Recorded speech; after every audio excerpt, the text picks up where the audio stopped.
Sa mapagpalang muli mga katiits dyan sa buong mundo at sa Pilipinas, Luzon, Visayas, Mindanao mga katiits.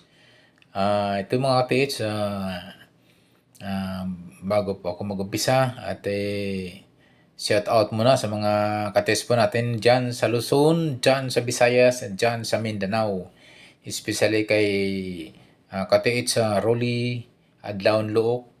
Ito po mga katiits, for your information, ay gumagawa ito ng treasure hunting equipment like scanner locator, Japanese wand, and aura meter mga katiits. At affordable po mga katiits yung kanyang presyo ng kanyang treasure hunting equipment. Kayang-kaya po ng ating budget. At dahil nga ay Pinoy price mga katiits. At maganda mga katiits yung kanyang scanner locator ay proven na talagang maganda at meron na nakahits po na 8 na treasure hunting gamit lang kanyang triple antenna na scanner locator. So, tatlong classification po yung kanyang scanner locator mga katiits. Ang isang scanner locator niya ay single antenna. Yung pangalawang scanner locator niya ay dalawang antenna. At yung isang locator niya ay tatlong antenna. At yun ngayon po yung tatlong locator na tatlong antenna na scanner locator po ay meron ng history at may nakahits na po no 8. At ang huli nga ay itong bandang Davao de Oro at nakahits po sila ng dalawang Burma Gold Bar. Napakaswerte po ng grupong ito. So, kung nice yung mag-order, bumili ng kanyang scanner locator po, PM lang po kayo kay Mr. Rolly Adlaon Look po. Mayroon po itong mga katiits YouTube channel na Turukan TH Explorer. Message lang po kayo doon mga katiits. Okay mga katiits? Mayroon po tayong isang katiits po na nagpadala po ng kanyang picture upang nagpatulong po pagdikod upang malukit kung saan po sila pwedeng maghukay kung saan bandang area at sa pagkasabi at wala po silang gamit na treasure hunting equipment. So, ang mahirap lang kasi mga katiits kung sa mga decoding lang, pagbabasa lang ng mga marker, sign, at hindi talaga masabi natin ay 100% po na doon po yung item. So, ang atin lang, yung madalas po na ginagamit ng mga Japanese, yung triangulation formula, at yung mga like yung south, east, west, north, yung 4 na anggulo ng kanilang marker at na pwedeng madalas nga yung east ang madalas nilang ginagamit at doon sila babaan po ng mga items mga katiits. So mga katiits, sana matulungan po natin yung ating katiits na humingi ng assessment mga katiits. So ito mga katiits, aking unang-unang palagi itong mga katiits at i-check nyo mga katiits yung una-unahin nyo mga katiits yung bandang east mula sa puno 2 to 3 meters. Itisdig nyo mga katiits yan. Kahit mga 2 to 3 square meter yung lapad, yung haba para mga siguro ang deep ay 1 meter.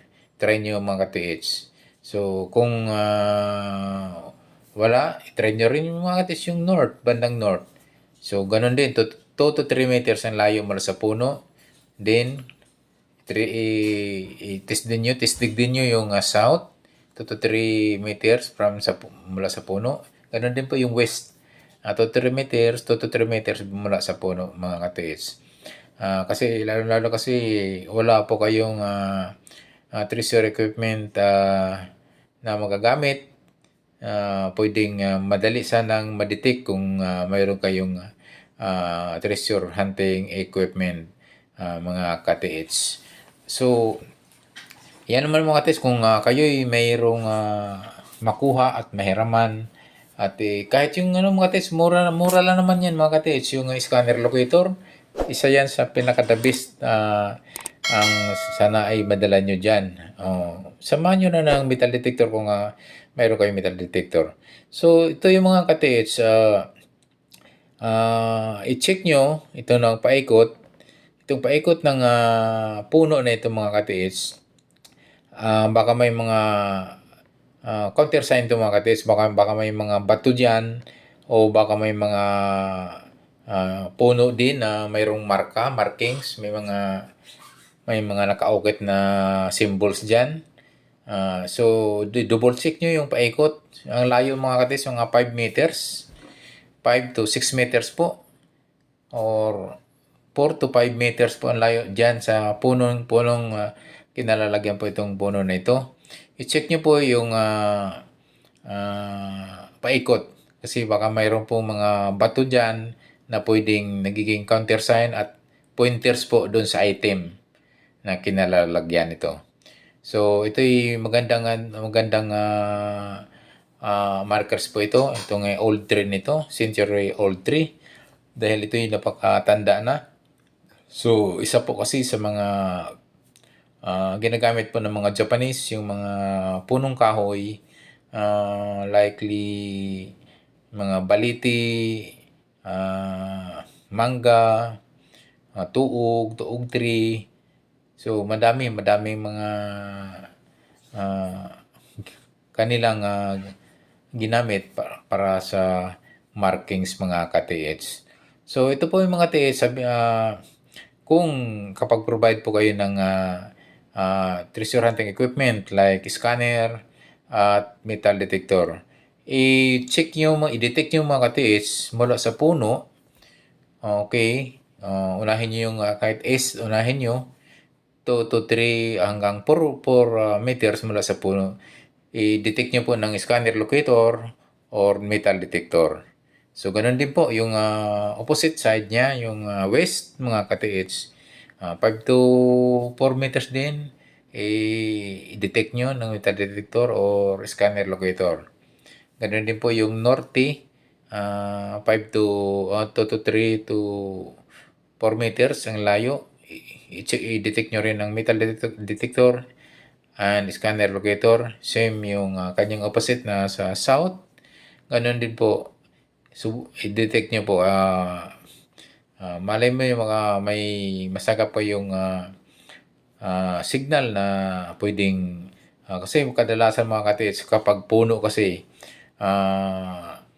sa mga katiits po natin yung nakakuha na madalas po yung puno, yung mga old tree, old century tree na nag-iedad ng mga 80 years old, 90 years old na, more than 100 years old na punong kahoy na pwedeng nagiging markers ng items na yan. So, madalas po, hindi gaano kalayuan yung items na pinaglalagyan. So, yung iba nga, I see 3 meters lang from puno mga ka-TH.